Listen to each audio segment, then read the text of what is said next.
For over 2,000 years, the papacy has stood as one of the world's oldest and most powerful institutions. From ancient basilicas to bustling St. Peter's Square, the image of the Pope has remained iconic, dressed in white, waving to crowds, blessing the faithful. But here's something you may not know. The papacy hasn't always looked like this. Once upon a time, popes rode into battle, wore jewel-encrusted crowns, crowned emperors and summoned armies to war. Some customs were majestic, others, well, a bit eyebrow-raising. Over the centuries, as the world changed, so did the Pope's role, shifting from kingly authority to humble servant.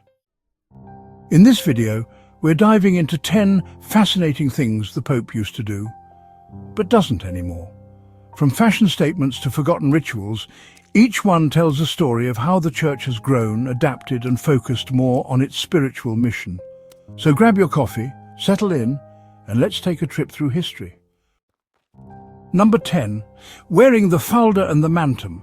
Imagine a pope walking into a church draped in flowing, layered garments, a long white skirt under his vestments, that's the falda, and a sweeping red cape with an extra long train called the mantum, trailing behind him, held carefully by attendants.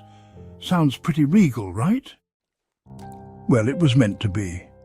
The falda symbolized purity, and the mantum symbolized authority and martyrdom. These garments were all about elevating the Pope above the ordinary and visually connecting him to centuries of tradition. But as the 20th century rolled in, especially after Vatican II in the 1960s, popes like Paul VI started rethinking this approach. The Church wanted to be seen as more accessible, pastoral, and less tied to pomp and pageantry. The falda and mantum were phased out, seen as relics of a different time. Today they sit in museums, reminders of a church that once emphasized grandeur, now choosing humility instead. Number 9. Appointing lay cardinals. Believe it or not, there was a time when you didn't need to be a priest or even a deacon to become a cardinal. Some popes appointed laymen, usually nobles or close political allies, to the College of Cardinals. It was a move that mixed church and state, blending spiritual leadership with political influence. One famous example? Teodolfo Myrtle, the last known lay cardinal, appointed in the 19th century. He was a legal expert, never ordained, and still made it to the highest ranks of the Church. But as the Church matured and clarified its spiritual identity, things changed. The 1917 Code of Canon Law required cardinals to be at least priests, and by 1983 the rules were even stricter. Cardinals had to be bishops. Today, all cardinals are ordained clergy, and lay cardinals are a thing of the past. It was part of the Church's move to strengthen its focus on pastoral care over politics. Number 8. Using the noble and palatine guards. Picture this. Aristocratic horsemen in shining uniforms guarding the Pope, sabres at their sides, standing as living symbols of papal power. That was the Noble Guard, created in 1801, a kind of Vatican cavalry made up of Italian nobles. Alongside them stood the Palatine Guard, an infantry force of Roman volunteers created in 1850.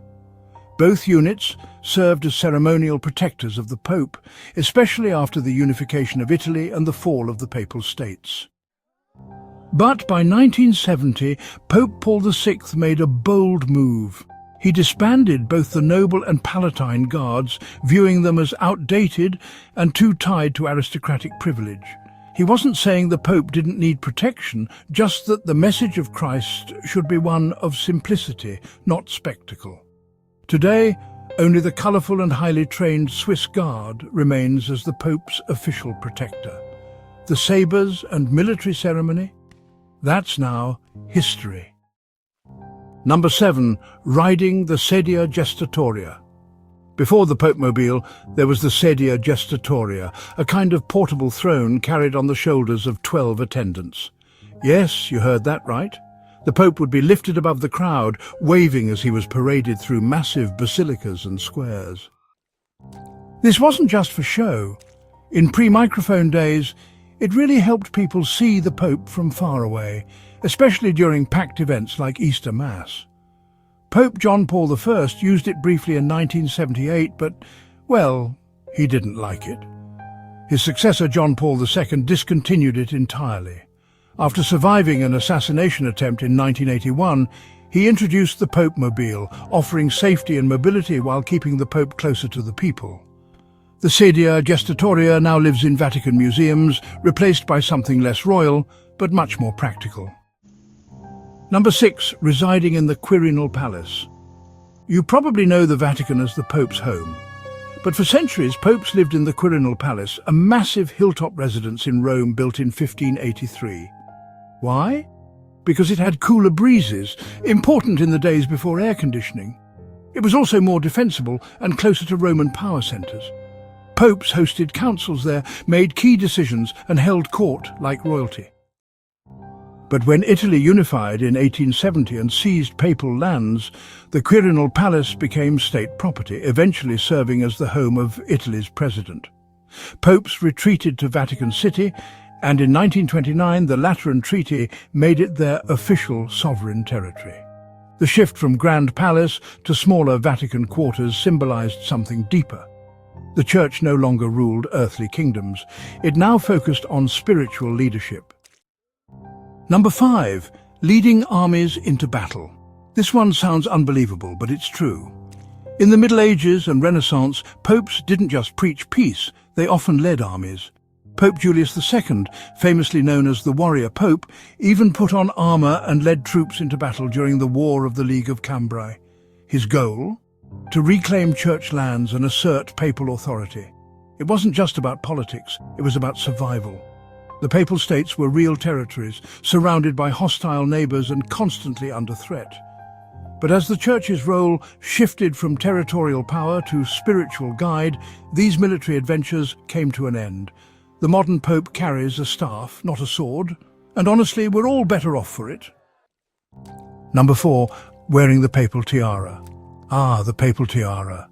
A towering triple-crowned headdress adorned with gold and jewels. It looked like something out of a fairy tale, but it wasn't just for show. Each of its 3 crowns symbolized something. The Pope's roles as priest, ruler, and teacher. It was worn at coronations to highlight his supreme authority. But in 1963, Pope Paul VI did something revolutionary. He gave up the tiara during his coronation and donated the proceeds to charity. It was a bold act of humility and a statement that the Pope is a servant, not a monarch. Since then, no Pope has worn the tiara. It's become a museum piece, a relic of a more imperial past. Modern popes choose simplicity over splendor. Their power lies not in crowns, but in compassion. Number 3, crowning emperors. In medieval Europe, there was honestly no higher blessing than to be crowned by the Pope. It meant divine legitimacy and, well, a sacred connection between the throne and the altar.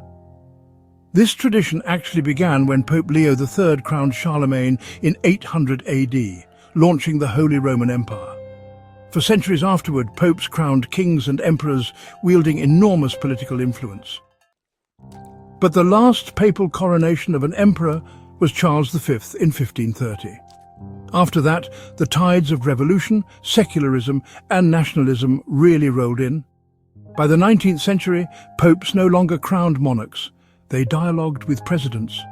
Today's popes meet world leaders not as kingmakers, but as moral voices, reminding them of the higher calling to serve the common good. Number 2, summoning crusades. Once, a papal bull could rally knights from across Europe to fight in the Holy Land. In 1095, Pope Urban II called the First Crusade, promising salvation to anyone who fought. It was the ultimate religious call to arms, and honestly, it changed history. But the Crusades brought tragedy, division, and long-standing wounds, especially in relations with Muslims and Eastern Christians. By the 1800s, with the fall of the Papal States and rise of modern diplomacy, the era of papal crusades came to an end. Today, popes advocate for peace, tolerance, and interfaith dialogue. No more bulls declaring war, only prayers calling for unity. Number 1, mass excommunications. In the Middle Ages, popes weren't shy about using excommunication. Across the church, you could be spiritually cut off, and sometimes so could your entire kingdom. Pope Innocent III excommunicated kings. Pope Gregory VII went head-to-head with emperors. It was a powerful tool that shaped politics and religion alike. Today, excommunication still exists, but it's rare and not meant as punishment. It's a wake-up call, a spiritual remedy designed to encourage repentance and reconciliation. Modern popes emphasize mercy over severity. Rather than cutting people off, they open the door for return. Looking back, it's honestly amazing to see just how much the papacy has changed. Going from crowned kings and battlefield marches all the way to quiet prayer and, humble leadership. But here's what's even more amazing. Through all these changes, the core mission of the Church has never wavered. The truth of Christ, the message of salvation, the call to love and serve, that has remained steady. Yes, the Pope no longer wears a tiara or rides a throne on shoulders, but what he offers the world now is far more powerful: hope, faith and compassion. So now, over to you. Which of these 10 traditions surprised you the most? Do you think the changes were for better? Or do you miss the old ways? Let's talk in the comments. I'd really love to hear your thoughts. And hey, if you enjoyed this journey through papal history, don't forget to like this video, subscribe to the channel, and share it with your fellow history buffs or Catholic friends. Thanks for watching. And as always, stay curious, stay faithful, and may God bless you.